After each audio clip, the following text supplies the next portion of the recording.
Bonjour ou bonsoir à toutes et à tous, chers investisseurs CLF, pour ce point de marché hein, qui a lieu donc en fonction de l'heure où vous allez regarder entre le 24 ou le 25 septembre. Alors ce point de marché, il est assez, voilà, il sera assez rapide parce qu'il s'est passé quand même quelque chose d'assez remarquable la semaine dernière, qui est un véritable durcissement de la politique monétaire de la Réserve fédérale. Donc sans on va perdre du temps, on va attaquer directement les choses sérieuses. Donc ce point de marché, moi je vais l'intituler euh, un petit peu avec une image de rugby, hein. Jérôme Powell renvoie les Dogs de Bordeaux dans leur 22. Alors, Jérôme Powell, donc c'est le patron de la Réserve fédérale, et les Dogs de Bordeaux, ce sont souvent les personnes qui sont gérants sur les marchés actions, qui sont plutôt haussiers sur les marchés actions. Et la semaine qui s'est écoulée a été une semaine très très dure pour les gérants actions parce que Jérôme Powell a jeté un véritable froid sur les marchés. Alors qu'est-ce qui s'est vraiment passé? Le 20 septembre 2023, à 20 heures, la Réserve fédérale donc n'a pas monté les taux, mais ce qui a fait peur au marché est le discours très agressif de Jérôme Powell qui a indiqué qu'il pourrait encore monter les taux en novembre prochain, mais surtout que les taux ne sont pas prêts de baisser. Donc ça, c'est un petit peu la phrase qui a un petit peu sonné le tocsin. Higher interest rates, not just for longer, but maybe forever. Ça veut dire que, en gros, Jérôme Powell sous-entend que les taux d'intérêt, qui ont quand même dépassé les 5%, hein, ont atteint un plateau permanent, c'est-à-dire qu'ils ne sont pas prêts de baisser.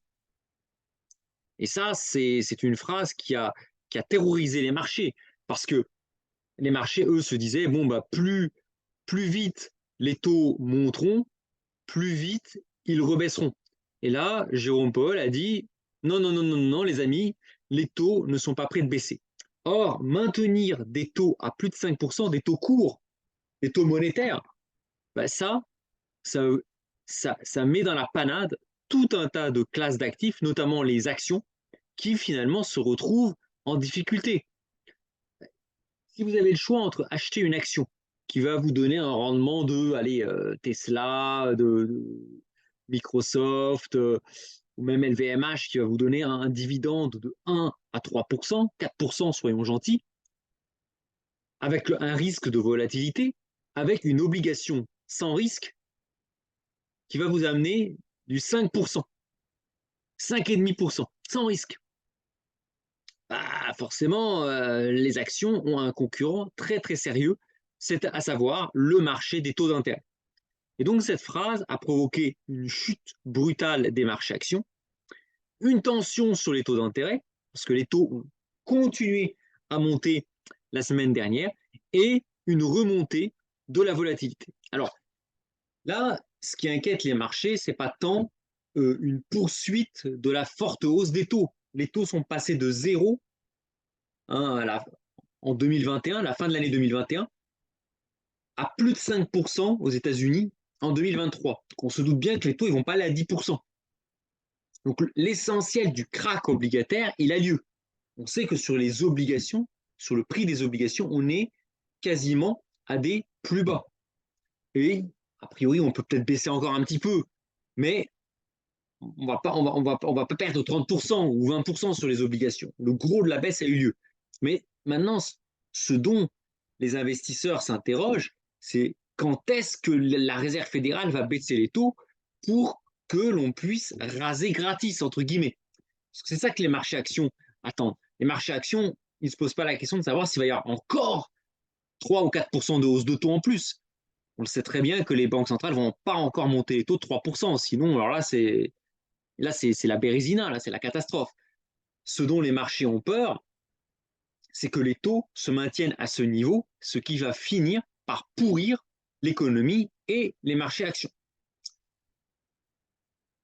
Alors, que s'est-il passé? Je fais un petit graphique de la semaine dernière. Donc là, on avait le CAC 40 qui avait déjà tenté de passer les 7400, qui avait corrigé légèrement avant de repartir au-dessus de 7350. Donc là, on commençait hein, à se dire, ça y est, les marchés actions, le CAC 40 va titiller à force de tester les 7400 points, va finir par casser à la hausse les 7400.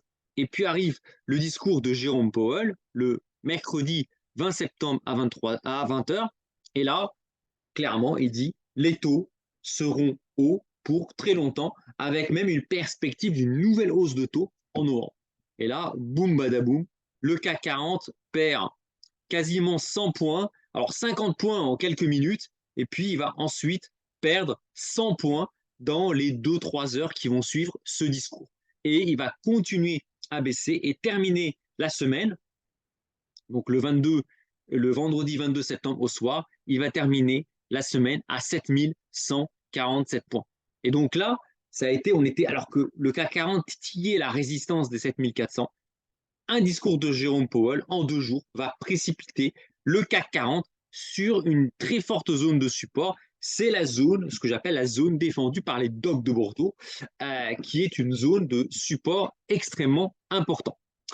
Alors, est-ce que ça veut dire que les carottes sont cuites sur le CAC 40? C'est sûr que quand on regarde ça, on se dit, c'est le crack. Donc, vous savez, sur cette chaîne, moi, je suis toujours très prudent. Toujours très prudent, j'essaie d'avoir un discours mesuré. Ni catastrophiste, ni non plus d'un optimisme béat. Quand on regarde un peu à long terme, depuis le début de cette année 2023, qu'est-ce qu'on regarde?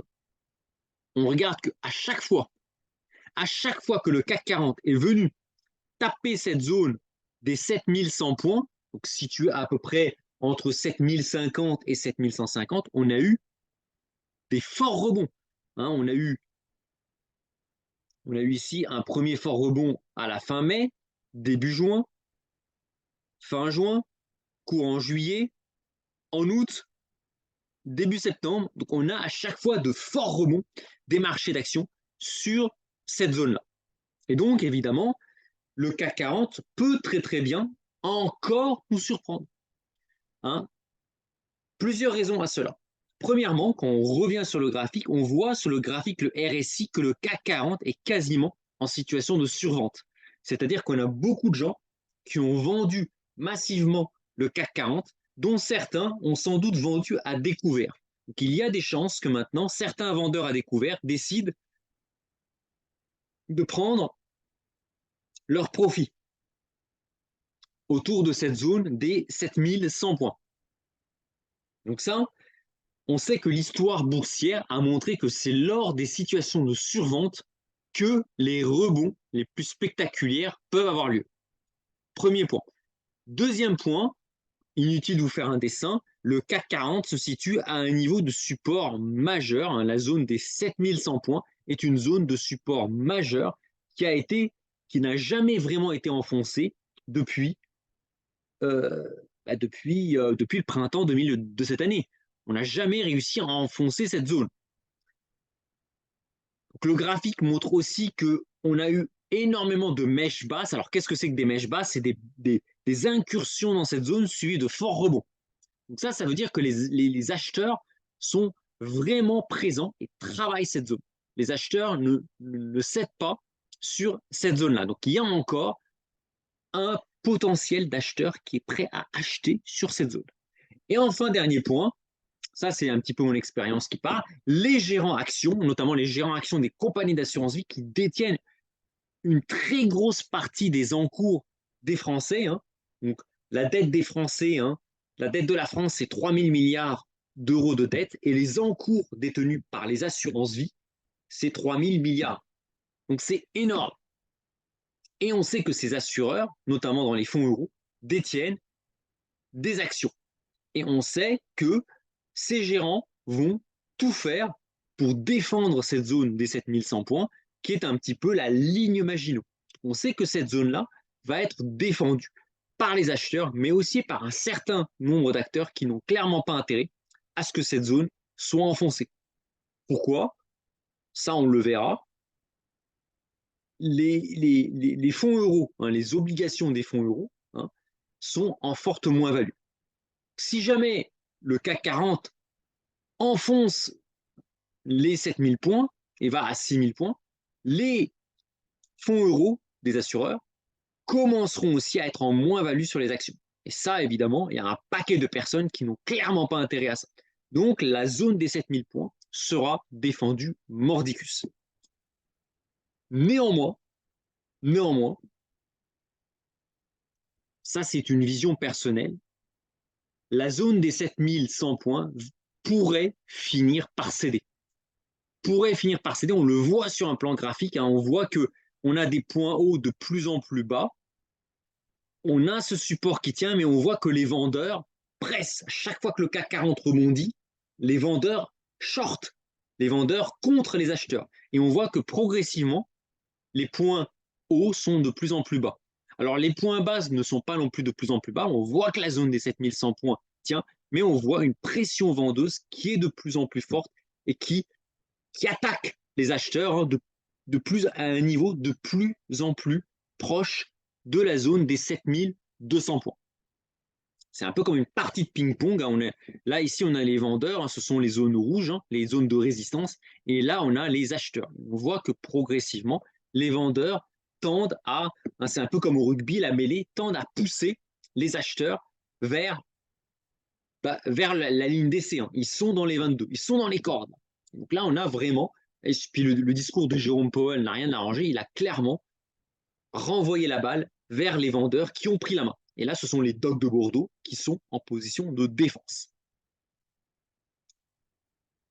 Alors là, on va passer au fondamental. Au fondamental, il y a quand même un graphique qui fait un peu peur, c'est le pétrole. Le pétrole ne veut pas baisser. Alors, pourtant, on a la Chine qui ralentit, on a l'Europe qui est quasiment en récession, les États-Unis tiennent la corde, mais ça grince, et pourtant, on a un pétrole est à, qui est à moins de 10% de la zone des 100 $ le baril. Et ça rend très compliqué le scénario d'un effondrement de l'inflation. Donc là, en fait, le problème, c'est qu'on a une croissance qui est en train de baisser. L'Allemagne est déjà en récession depuis plusieurs trimestres. La France pourrait rentrer en récession au 4e trimestre 2023 et continuer en croissance négative au 1er trimestre 2024. On a la Chine qui est en très fort ralentissement. Et pourtant, on a l'inflation qui ne baisse pas assez vite et qui pourrait finalement très vite avoir des planchers, hein, des supports, à cause notamment de ce prix du pétrole qui ne veut pas baisser. Et donc, évidemment, ça m'amène aux conclusions de ce point de marché un petit peu rapide. Acheter des actions à la mode Dogs de Bordeaux paraît très hasardeux au niveau actuel, car les facteurs catalyseurs de la hausse des marchés sont en train de s'éteindre les uns après les autres. L'inflation ne s'effondre pas. Alors oui, l'inflation reflue, mais on part de niveaux très hauts. On est parti quand même d'une inflation à 2 chiffres en zone euro. Donc oui, là on est à 4,8%, mais on est encore très au-dessus des 2% qui est la cible des banques centrales. Et le pétrole ne veut plus baisser. Le pétrole se remet même à augmenter.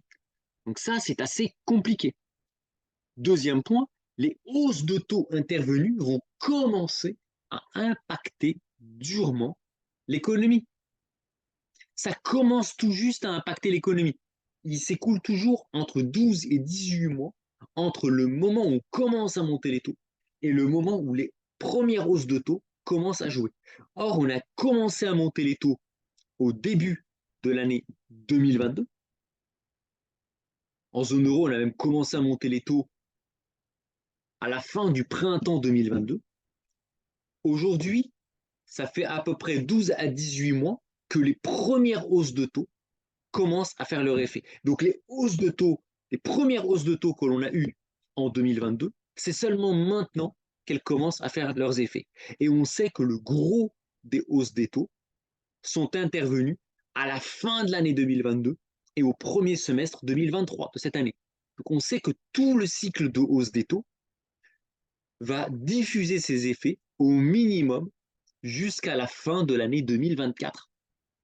Donc, les hausses de taux ne produiront pleinement leur effet dévastateur sur l'économie qu'à la fin de l'année 2024. Donc, quand bien même on commence à baisser les taux aujourd'hui, c'est trop tard parce que les baisses de taux que l'on ferait aujourd'hui ne boosteront l'économie que au début, à la fin 2024, voire même au début de l'année 2025. Alors que les hausses de taux intervenues, elles commencent à produire leurs effets. Donc on sait que la croissance, elle est condamnée à ralentir. D'autant plus que l'inflation ne descend pas aussi vite alors que le pétrole continue à augmenter. Donc on pourrait très très bien se retrouver en 2024 avec d'un côté une inflation persistante et d'un autre une croissance anémique à cause des hausses de taux. On aurait des hausses de taux qui seraient suffisamment fortes pour casser la croissance, mais pas suffisamment fortes pour casser complètement l'inflation. Et donc là, ça pourrait nous faire aboutir à ce qu'on appelle une situation de stagflation. Et ça, en général, les marchés n'aiment pas la stagflation. Pour autant, shorter les actions reste très dangereux, car il n'est pas exclu que les gérants actions ne déclenchent de forts mouvements de hausse sur les marchés, ce qu'on appelle des short squeeze. C'est-à-dire vous vendez à découvert les actions, donc vous commencez à faire baisser les actions en vendant à découvert, et là, vous pouvez être contré par les gérants actions, notamment les gérants actions des assureurs vie, qui ont des milliards, qui ont des liquidités de plusieurs milliards à mettre, et là, vous pouvez être pris à contre-pied.